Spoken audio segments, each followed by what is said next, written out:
I'd like to introduce our first speaker of the day, the Honorable David Cicilline.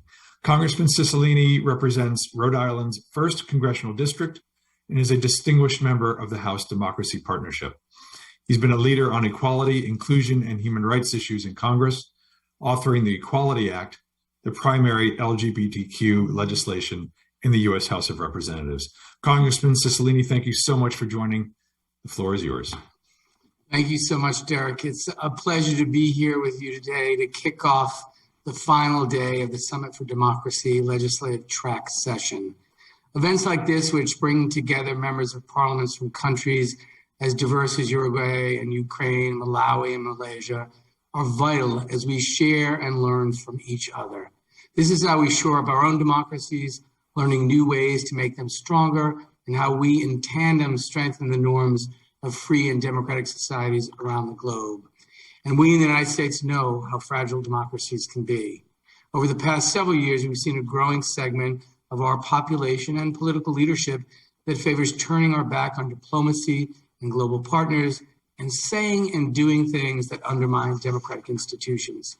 And we have faced a rising tide of disinformation that promotes conspiracy theories, creating deep divisions in our local communities, and fueling the cynicism that powers authoritarian governments. We are not alone. In nearly every corner of the globe, human rights have deteriorated under the weight of ascendant autocracy. At the same time, a merciless global pandemic that has sped the decline of democracy and the rule of law in parts of Europe, Asia, Latin America, and here at home. This global situation demands that those of us elected to parliaments stand strong for democracy, that we engage with civil society and business leaders to strengthen democracy where and when it is weak, and that we gather as we are doing now. I'm proud to be part of the House Democracy Partnership, a U.S. organization that fosters engagement with elected officials around the world, including with many of you. I'm also a senior member of the House Foreign Affairs Committee, where I've been working to ensure that we provide strong oversight of the executive branch of government. We've repealed an authorization for the use of force that allowed presidents of both parties to enter into combat without our approval. We've passed legislation that requires the sanctioning of leaders who commit gross human rights violations, including against the LGBTQI+ community. And we have condemned those who have committed slaughter, genocide, and atrocities. And we're committed to doing the hard work of ensuring that the House of Representatives has a strong voice in the will of the country.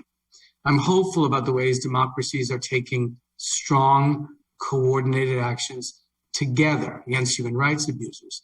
In March, the United States, the UK, Canada, and the EU issued coordinated sanctions against officials involved in mass abuses against Uyghurs and ethnic minorities in China. As other legislatures around the world take up similar efforts, our efforts will gain power.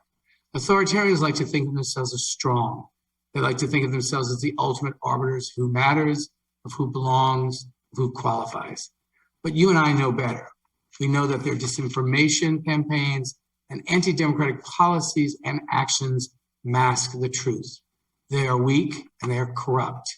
A generation ago, it looked as if democracy was the future, that dictators and strongmen were to be consigned to the dustbin of history.